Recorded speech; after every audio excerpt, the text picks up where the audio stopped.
Dear students, today we'll focus on the new chapter, that is origin of life and evolution. So already we have discussed in previous chapter, that is heredity of life as well as molecular basis of inheritance. So there we have concluded the cell is the basic unit of life and it totally governed by some of the factors that was given by Mendel, and after that we came to modern gene, or that is segment of DNA molecule which is regulating whole life. So how this cell existed first time, and this is so very important clue. So how it will be open, and you know that, and if you go on this earth, then you will find that there are variety and diversity of life. How this simple life converted or evolved into multicellular organism. So this is the mysterious, and after having knowledge of the life and how life multiplies, then number of theories have been evolved how life is originated on this earth. So first of all, if you think about religious fact, then they said that life is the special creation of God, Bhagwan, Allah, but without having any evidence, this theory has been discarded.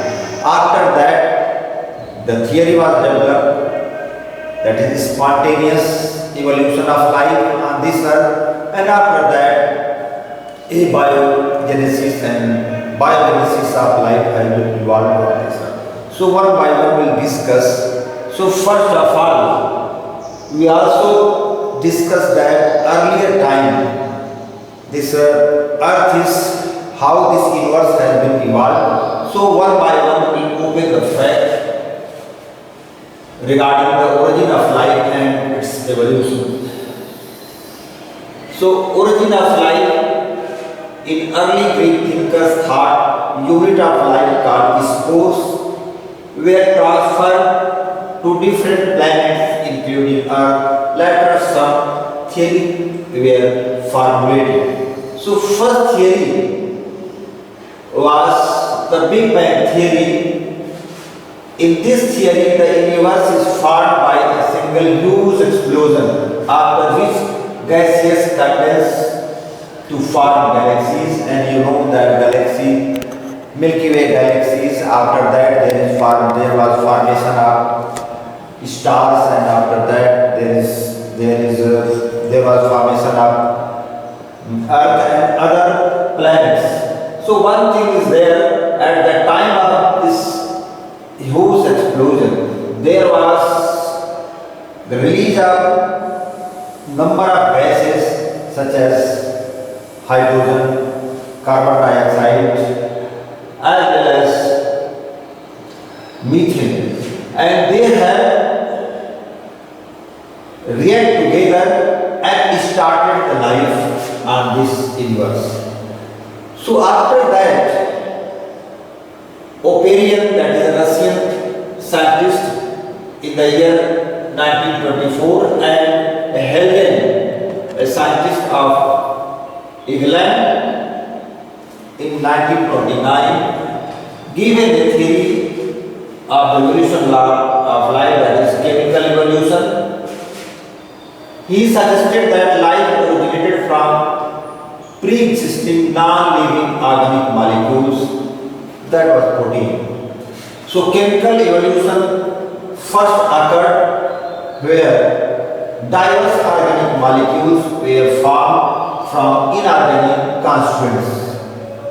At the time of formation of universe, at that moment, number of gases such as methane, ammonia, carbon dioxide, and with the help of UV rays, and they have coagulated together and formed some of the molecules or organic molecules, and they have designed in such way that is known conservates, and then it have dividing capacity, and later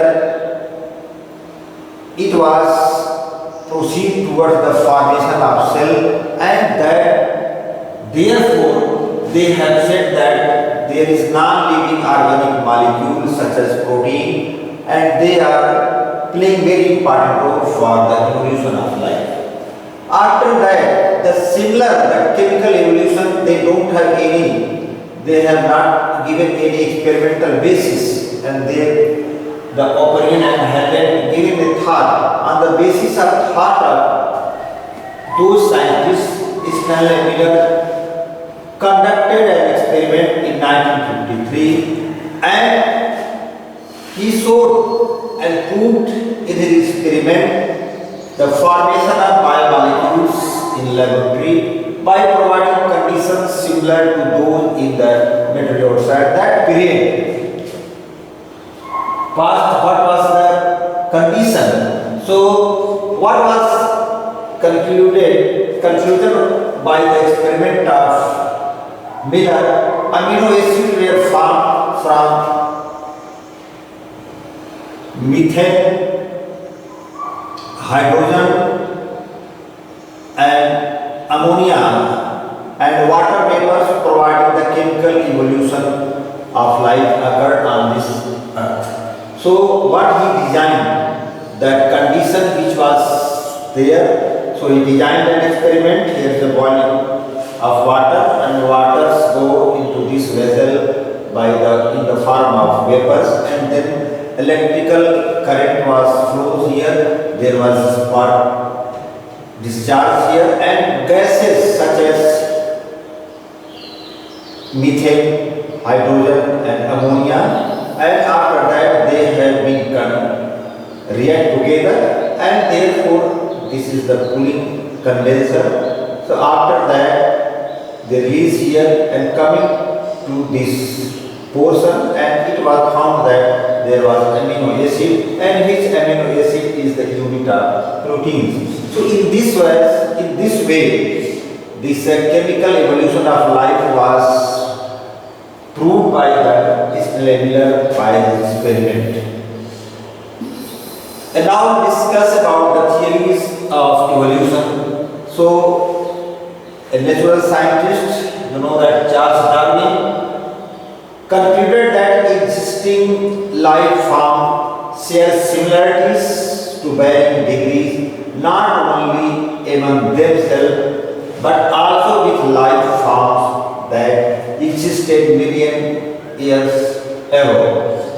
So these ancestral life forms are mostly extinct because nowadays they are not present, and were present at different periods in the history of Earth, epochs, periods and eras. So this is the geological period of time. So that if you will see the period of time on the basis of geological time scale, then the largest period was eras, and eras was divided into many. Actually there are 4 eras, and then each era has a number of periods, and each periods have a number of epochs. So, on the basis of that, in a population, the individual with characteristics that enable them to survive better in natural conditions would outbreed others. So, natural selection was main theme of the Darwin, and he wrote in his book also. Another word used is fitness. Natural selection or the survival of the fittest, or you can say that is the having fitness, which refer only to reproductive fitness. Therefore, the fittest will survive more, and hence is selected by nature. This is called natural selection, and is implies as a mechanism of evolution. So slowly and slowly the organisms which are adapting to the nature will be survived by the nature, and that is known as natural selection. Just by picture you can also see there is great changes by the natural selection. And after that Wallace, a natural scientist who worked in Malaya archipelago, had also come to similar conclusion which was laid down by the Darwin. So now we want to discuss about the evidences of evolution. So regarding evidences of evolution, so first of all, already I have told you that there is a time scale, so that is ancient eras to recent, that is pre-Cambrian to present Cenozoic eras. Then you will see that at that time we are having, after digging, we are having number of fossils and the resemblance of the fossil at present living being. So we can conclude about the evidences that how life originated slowly and slowly, or you can say that from simpler to complex. So what do we know by fossil? Fossil is memorial trace of the past life. Fossil are remain of hard part of the life form found in rocks. So what I am telling to you, that is fossil is memorial trace of the past life. So we can match it with the present life, then we can have the conclusion about the evidences of evolution of life. So different age rock sediment contain fossil of different life form who probably died during the formation of the particular segment, that is, as for example, dinosaur. So one thing you keep in your mind, life exists first time in ocean. So therefore, whatever fossils are there, so one by one there was sedimentation and fossils was be there in different states. Study of fossil in different sedimentary layers indicates the geological period in which they existed. The study shows that life forms vary over time. So, on the basis of different eras, you will have that there are different kind of organism, simpler to higher or complex organism has been proved by the geological period of time.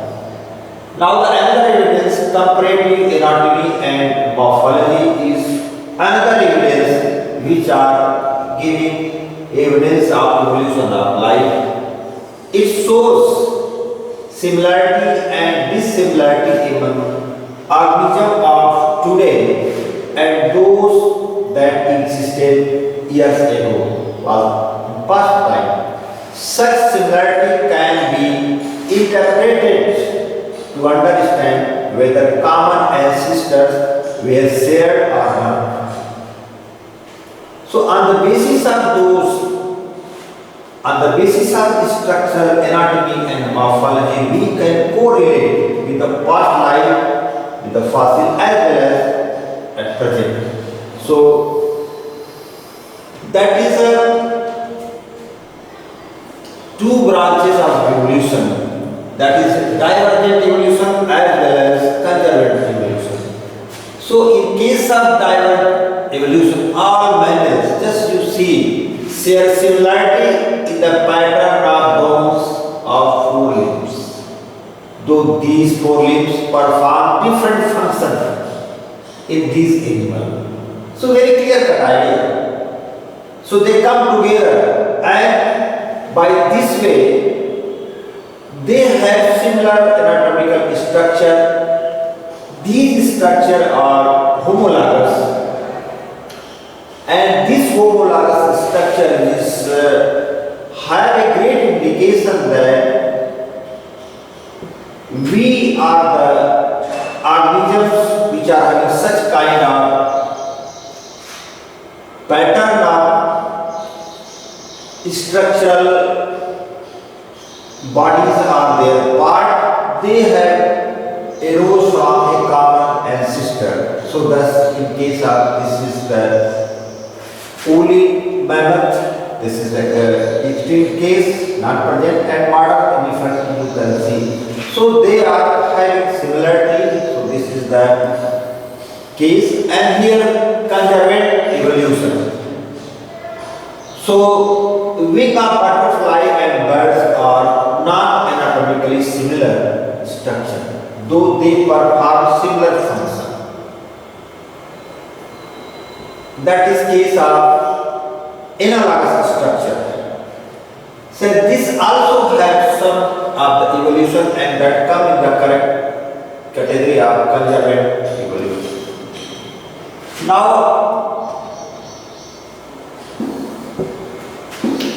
this is the another example of octopus and mammals. So you can have the idea, this is the bat that come in the mammalian group. So you can have, this is the reptile group and this is the bird, and they are having analogous structure, but they are working on the function of same. Similarity in proteins and gene performing a given function even diverse organisms which gives to the common ancestry. So already we have learned in genetic code that there is certain code which are specific for a particular protein, or the genes which are each and every genes which are present in different organisms performing same function. So this have clear-cut idea about there is development of organism from the common ancestor. So what's a great example now we are going to cite that is in support of evolution. In case of England, there was a collection of moths before industrialization. So what was there? Before industrialization, there were two kind of moths. One is white wing and there was dark wing. And at that time, they have shared equal proportion in the population. So how they have been, one is extinct now and another was survived. So how it happened? So we explain it in a collection of months before industrialization. It was observed that there were more white winged moths than dark winged or melanized moths. So it was having ability to escape or to hide at that time. However, in the collection carried out after industrialization, so there were more dark winged moths in the same area. So what was conclusion drawn by the scientists? The explanation was that during post-industrialization period, the tree trunk became dark due to industrial smoke and soot. Under this condition, the white-winged moth did not survive due to predators, because the white-winged moth was not behind, as well as dark-winged or live moth survive because it hides under the leaves which are darkened or trees leaves. Therefore, it was survived more. And there was not attacked by the predators. Similarly, excess use of herbicides, pesticides has only resulted a resistant variety in a much lesser time scale indicating evolution. So nowadays already you have seen that if we are spraying the resistant, that is herbicides and pesticides, at that time some of the variety evolved and now they are having resistance, and this indicates the process of evolution. This is also true for microbes against which we employ antibiotics or drug against eukaryotic organisms or cells. So you are knowing well, drugs are that's antibiotic which are, if any person utilize continuously, so that bacteria or that is microbes become resistant to that or antibiotic, and therefore they evolve another species.